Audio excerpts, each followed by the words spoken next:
The 1960s witnessed a musical revolution known as the British Invasion. English rock bands like the Beatles, the Rolling Stones, and The Who touched down in the US and were influencing music, fashion, and culture across the country. But one of their peers, the Kinks, had to stay home in Britain because they were banned from America. The Kinks were formed by two brothers, Ray and Dave Davies, who had a highly turbulent relationship. Dave was the younger of the two and once said, "I like to say Ray was only happy for the first 3 years of his life, until I came along, but he's still my brother." The brothers formed a band during the school years, with Dave as the lead guitarist and Ray as the singer and songwriter. A self-produced demo got them signed to Pi Records, and their single, "You Really Got Me," is a song that would change music forever. Dave recalls coming up with the guitar riff for the song and said, "My childhood sweetheart Sue got pregnant and we wanted to get married, but our parents said we were too young and they split us up. I was a rebellious, angry kid anyway, but that had a profound effect on me. I was full of rage. A little later, I was very depressed and fooling around with the razor blade. I could easily have slashed my wrist, but I had a little green amplifier, an Elpico, that was sounding crap. I thought, I'll teach it, and slashed the speaker cone. It changed the sound of my guitar. Then, when I wired that amp up to another, a Vox AC30, it made it a lot louder."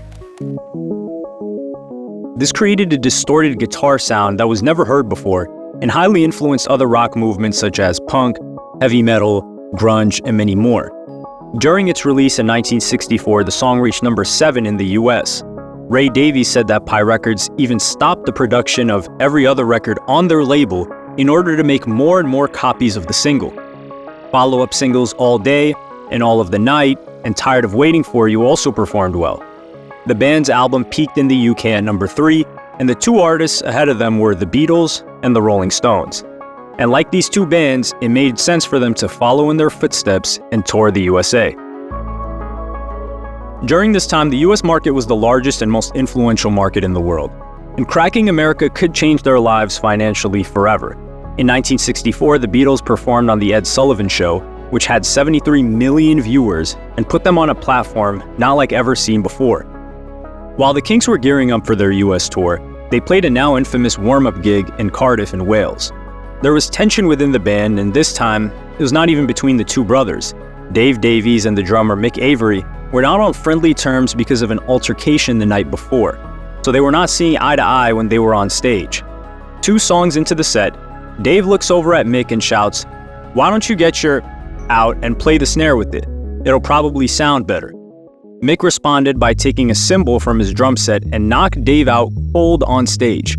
Dave started bleeding and went unconscious, and Mick's response was to basically flee the scene. Ray started panicking and realized that his brother might be dead, but thankfully Dave recovered, and later on the police caught Mick and wanted to charge him with attempted murder. Ray Davies has since said, "Yeah, the police wanted to do Mick for attempted murder." News at 10 even interviewed him later on that night from a secret location. When they finally caught up with and arrested him, Mick tried to deny it all, but the cops turned around and said, "Mr. Avery, we've got 5,000 witnesses." In the interest of the band, Dave dropped all charges, but this was the context in which they started their tour of America and embarked on one of the most important moments of their lives. At the same time, Ray and his wife had just had a baby, but this tour needed to happen as soon as possible, and they needed to strike while the iron was hot. On June 17, 1965, the Kinks landed on American soil, and on that same day, they appeared on The Clay Cole Show to promote their latest single, Set Me Free. Hordes of teenage girls were desperate to see the Kinks, and it took them 2 hours to get inside the hotel they were staying at. Their first gig was at a cinema in New York known as the Academy of Music. However, they found that the employees at the venue openly hated rock music, and they were incorrectly advertised as the Kings. It was a warning sign of what was yet to come. Larry Page, as their manager, focused on making sure there was no fighting between the group. He said, "On board the plane, on board the coaches, I had 2 up the front, 2 up the back, and I would sit in the middle. It was a nightmare tour." While the Beatles were very good at promoting themselves with the press and the interviews, the Kinks were quite nervous in front of the camera. Most news outlets in the US deemed them as music for teenage girls and did little or no promotion of their tour. The lack of promotion hit hard on the ticket sales, to the extent that the promoter Betty Kay canceled their gig in Stockton, California. She didn't take the decision lightly, as she was set to lose $3,500 from this cancellation, which would be around $33,000 today. Added to this issue was the absence of their manager. While he was in the US, Larry Page was also trying to promote other bands and was dead set on becoming the English representative for Sonny and Cher. So for a lot of the time, their manager was simply not around and delegated tasks to the road manager. The lack of sales resulted in a lack of cash flow for Betty Kay, so she was unable to pay the Kinks up front for the next few concerts, which caused even further tension. This led to a breaking point when they arrived in Reno, Nevada. Kay offered them half of the money they were owed and said she would pay the other half when they were in Sacramento. In response for being paid half, the Kinks played 20 minutes of the 40-minute concert they were scheduled to play. Then, at the Sacramento show, the Kinks protested by playing the song "You Really Got Me" continually for 45 minutes or the entire set.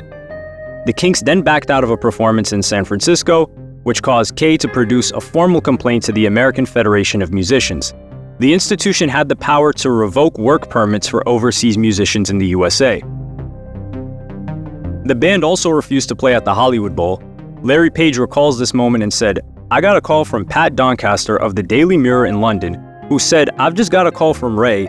He's not going on stage tonight.' I spent all day begging, pleading, and I got them on stage and I took the next flight out. I didn't need it."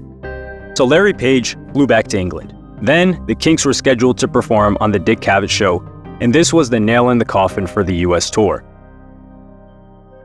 According to Ray Davies, some guy who said he worked for the TV company walked up and accused us of being late. Then he started making anti-British comments. Things like, just because the Beatles did it, every mop-topped, spotty-faced, limey juvenile thinks he can come over here and make a career for himself. This was in the heat of the Cold War between the US and Russia, so the insults soon got political. He said, "You're just a bunch of commie wimps. When the Russians take over Britain, don't expect us to come over and save you this time. The Kinks, huh? Well, once I file my report on you guys, you'll never work in the USA again. You're gonna find out just how powerful America is, you limey bastard." Recalling what happened next, Davies said, "The rest is a blur. However, I do recall being pushed and swinging a punch and being punched back." The American Federation of Musicians delivered the Kinks with a 4-year ban from the United States. To this day, they have never officially given the reason why, but you can imagine it was down to their chaotic behavior. Davies has since said that other British bands were no angels either. He said, "We were unruly, but other bands also got up to terrible things, which we can't go into. We got caught." During this ban from the US, the singles would not chart any higher than number 13. The fact that they couldn't do concerts in America, which was the biggest commercial market at the time, meant that their growth was stunted. By 1968, the Kinks released their album The Village Green Preservation Society, which was the same year that the Beatles released the White Album. The Beatles sold 2 million copies of their album within the first week of its release. The Kinks sold 25,000 copies in total. The Kinks sold, in total, worldwide, 25,000 copies. It's a commercial disaster. Ray Davies has since said, "That ridiculous band took away the best years of the Kinks' career when the original band was performing at its peak." And by the time they were allowed back in 1969, the Woodstock generation had arrived and the Kinks were almost forgotten. He added, "It was a big pot of honey, an opportunity to take our careers further, and we had that denied to us." And Davies blamed it on, quote, "bad luck, bad management, and bad behavior." Additionally, Davies said that it wasn't all about the money either. "Being a bullshit 21-year-old, I said, let's make records and tour the rest of the world. But deep down, I was really hurt, because America was the inspiration for much of our music. Despite everything going catastrophically wrong, there was a silver lining.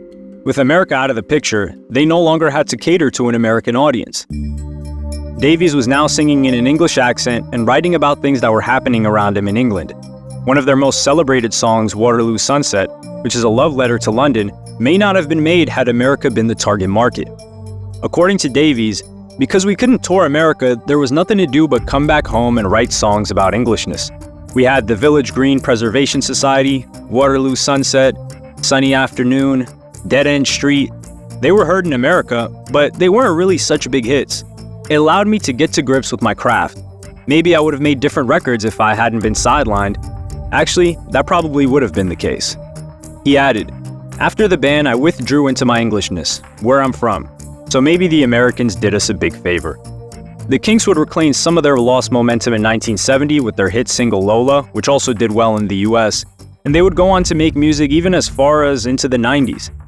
All in all though, the Kinks were an incredibly successful band, but when reflecting upon the insane levels of stardom that other British invasion bands, such as the Beatles, the Rolling Stones, and the Who achieved, there's still that sense of what could have been.